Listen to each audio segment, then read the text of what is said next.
Hey everybody, and welcome to week 3 of Who is Jesus? I am Josh. I'm the youth pastor at Fanshawe, at North Park Fanshawe, and I'm excited that you're here again with us today. Hopefully you've been enjoying this teaching series so far. We've been talking about Jesus. He's a really great guy, and I think we can learn so much from him. And so what have you been learning in this series so far? We're going to go into our video for today. Again, week 3, we're talking about living life to the full and how Jesus allows us to live life to the full. And you might recognize that from a passage in the Bible that we're going to read after the video, but for now we'll get into the video and then I'll see you in a couple of minutes.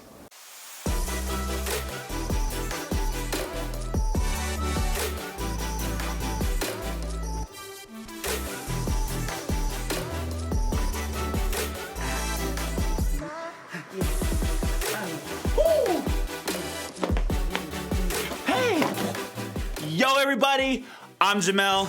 Spelled Jamal, pronounced Jamel. We're in the middle of one of my favorite seasons of the year, and that's Easter. Why do I love it so much? Well, let me tell you why. Because Easter has the best candy. And no, I'm not talking about Peeps. I'm talking about the fact that when it's Easter, they change the shape of all traditional candy bars, right? And an Easter Twix is the best Twix because they change it to like be egg shaped, and then the proportions are different, but better. I'm just telling you. And of course, getting together with family and friends. I love Easter because it gives us a chance to learn more about who Jesus really is. In fact, that's what this series is all about. It's called Who is Jesus? And in it, we're discovering more and more about who Jesus is and what he means to us. So, before we get into that, have you ever thought about something that would make your life really fun? I mean, really, take a second, think about it. I'll wait.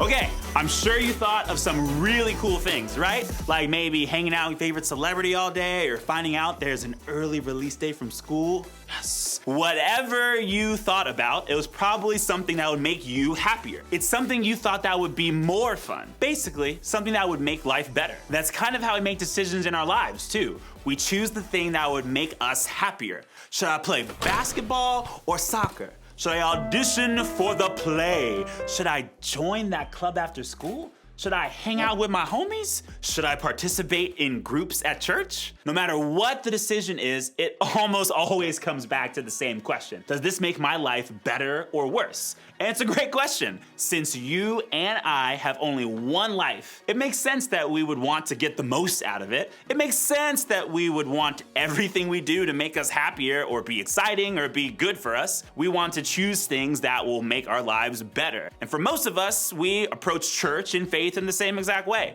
Is it going to be any fun? Will I be happier? Will it make my life better? Maybe we don't ask those questions out loud, but we probably thought them a time or two. And honestly, I understand why. People talk about having faith in God or following Jesus like it makes your life way better. They use words like life-changing or mind-blowing. Even around here, we say that knowing Jesus changes everything.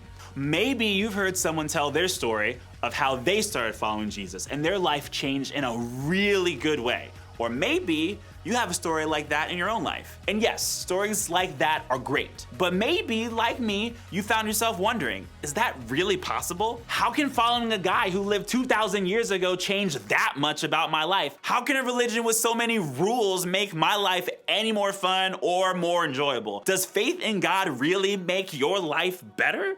If you're asking questions like these, I want you to know they're not bad or wrong. In fact, it's okay to ask. After all, we can't find these answers if we don't ask the questions. That's why we want you to ask, because we believe that following Jesus can change your life for the better, and we want you to know and experience that too. So, to get some idea of what all this faith stuff really can do for our lives, I want to look back to a time when Jesus was alive on earth. What's cool is that Jesus' followers wrote down what they heard Jesus say and what they experienced during his life and ministry. So now, when we wonder what Jesus is like, we can look to their records of his life to find our answers. In his teaching, Jesus often used illustrations or examples that were a part of everyday life at the time. And one of those illustrations was about sheep and their shepherd. It was a concept that everybody in that culture understood. People saw shepherds taking care of their sheep all the time back then. So they knew that it was a shepherd's job to make sure that the sheep were safe. As he was using this illustration, Jesus referred to himself as the good shepherd. Who are his sheep? We are. And according to Jesus, that means he takes care of us, feeds us, helps us rest in safety. It was a nice little word picture he had going on there. Then, right in the middle of his teaching, Jesus made a huge statement. The thief comes only to steal and kill and destroy. I don't know about you, but for me, that feels like a very random term. We were just talking about sheep, and now you're telling me this terrible news about a thief? What is happening here? Well, back then, thieves were a problem. I mean, thieves are still a problem now, but even more so back then, thieves were a problem. It was a real thing that someone might steal or hurt a shepherd's sheep. But again, Jesus was talking about himself as the good shepherd here. And remember, we, his followers, are his sheep. So how is a thief even part of the conversation? Well, let's look at how Jesus continued. The thief comes only to steal and kill and destroy. I have come that. Here, Jesus was making a very important point. He was showing us the difference between himself and the thief. He's saying that this is why a thief shows up, to steal, to kill, to destroy.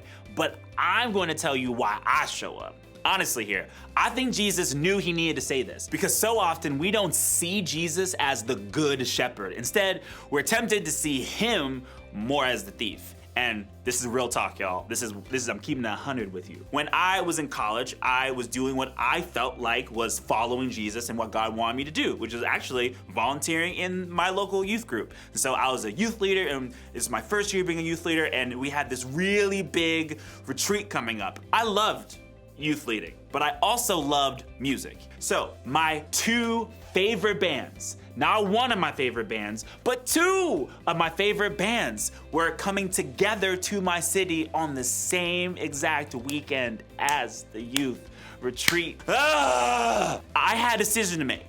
I had to decide to myself, am I gonna go on this youth retreat as this youth leader and have this experience, or am I gonna go to this concert that I really wanna go to and have this experience? And I decided to go on the retreat and have that experience. But I definitely said some prayers to God where I was like, God, why though? I feel like if I just wasn't following you, I wouldn't have this issue. I wouldn't be missing out on this kind of fun. I felt like I was missing out on something because I was following Jesus. Because we think Jesus is all about stealing our fun, right? You're like, oh goodness, here comes Jesus taking all of our fun away and dumping it somewhere else, you know what I'm saying? There goes my fun. And we think that Jesus will kill all of our relationships, right? Here comes Jesus making my relationships nowhere near as fun as they could have been. And we think that Jesus will destroy what we really want. Like, I got these wants, Jesus, but no, you want me to do these other things that I maybe don't really want? Okay, Jesus, fine. And we think that Jesus wants us to make choices that cause us to miss out on stuff. Like, I'm trying to do this, Jesus, but Jesus is like, nah, you're gonna have to miss out on that thing. And we get to this point where we worry that if we follow Jesus, some part of our lives will be stolen, killed, or destroyed. We'll have to give up on our dreams. We'll have to give away everything that we really want.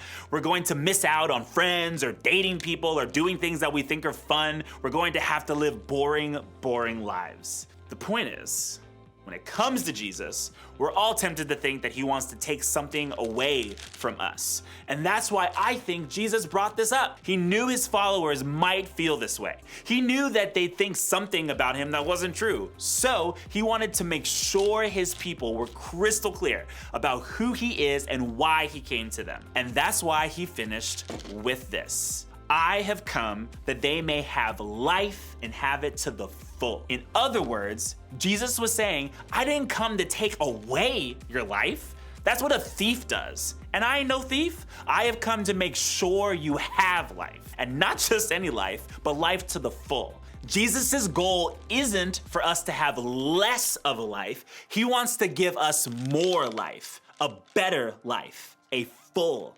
life. Now, does that mean that we get everything we want? That everybody will like us back? That we'll have 1 million friends? That God will rain down Doritos, spicy nacho, because that's the best, from the sky so that we never run out? Man, I wish, because I love me some spicy Doritos.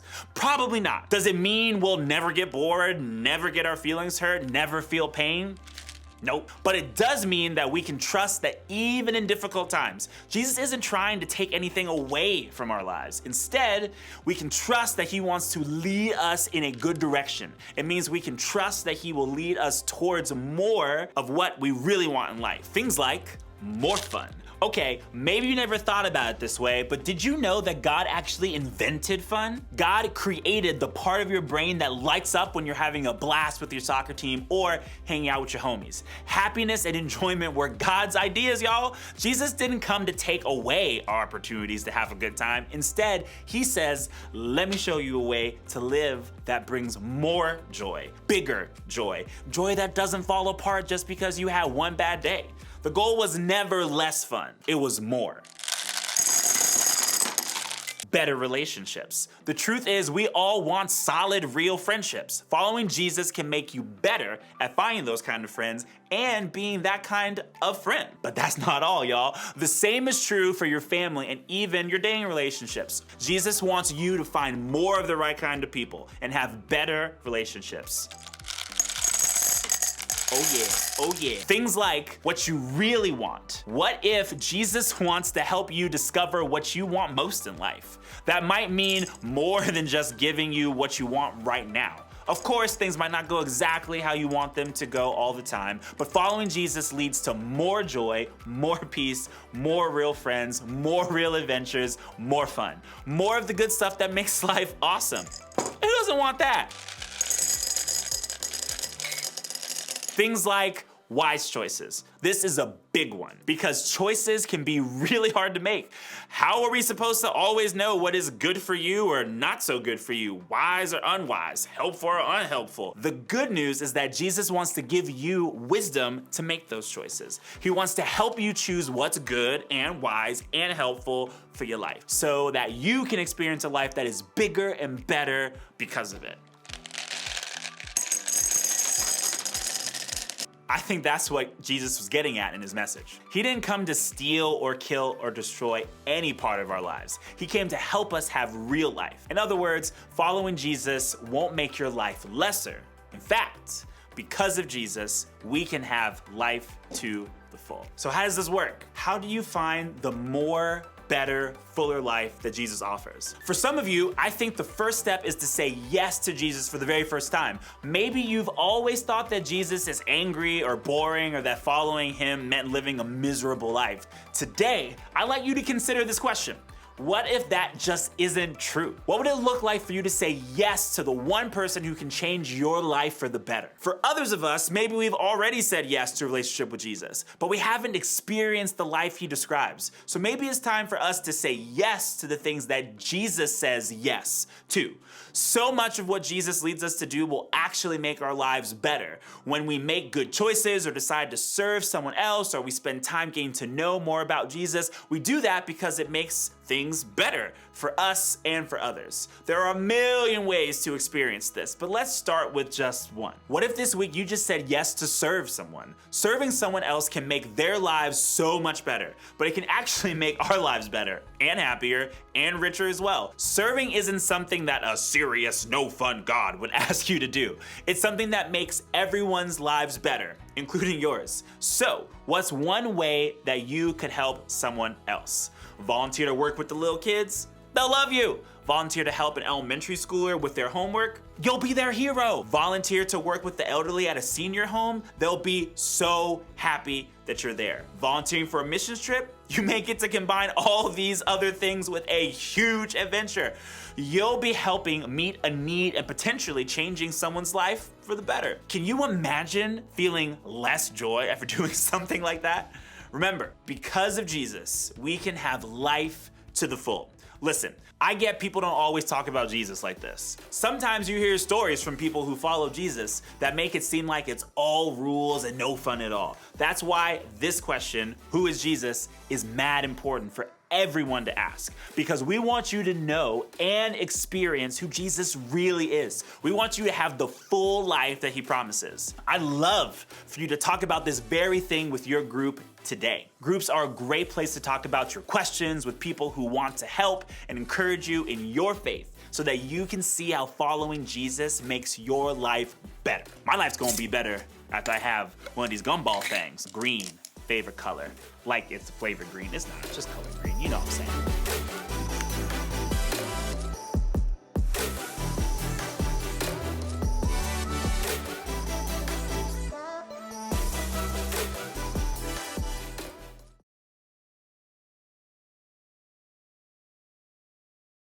And welcome back, everybody. So again, Jesus allows us to live life to the full. And I mentioned this passage in the New Testament in the book of John. It's found at John chapter 10, verse 10.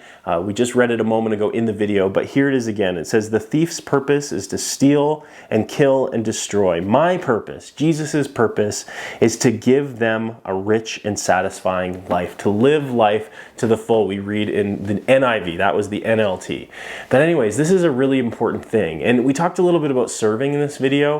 And so I want you to think about two things today. The first thing is, how have you served in the past? Have you served at a church, maybe at North Park Fanshawe or Stratford? Have you been involved in serving in that way? Have you served your community, maybe by cleaning up, doing like a river cleanup? Have you served in your school or for your sports team? What are some ways that you have used your gifts and abilities to benefit the kingdom of God? How have you done that? And then the second thing I want you to think about is when you do serve and you serve in the future, how is it that serving is going to actually impact your life for the better? What is happening deep within you when you do serve?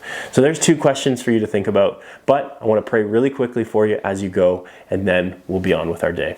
God, thank you so much for this understanding of you giving us life and us being able to live it to the full. God, I ask that as we go into our week this week, that you would help us to have that just resonate within our hearts. Have that to be something that we're just thinking about constantly and thinking about others in the way that we can serve them. So God, thanks again for these students. Thanks for everybody watching here today. God, I ask that you be with them as they go into their weeks. We thank you, we praise you, and we ask all these things in your name. Amen. All right, thanks everybody. I hope you have a great week. We'll see you again next week for week 4 of Who is Jesus?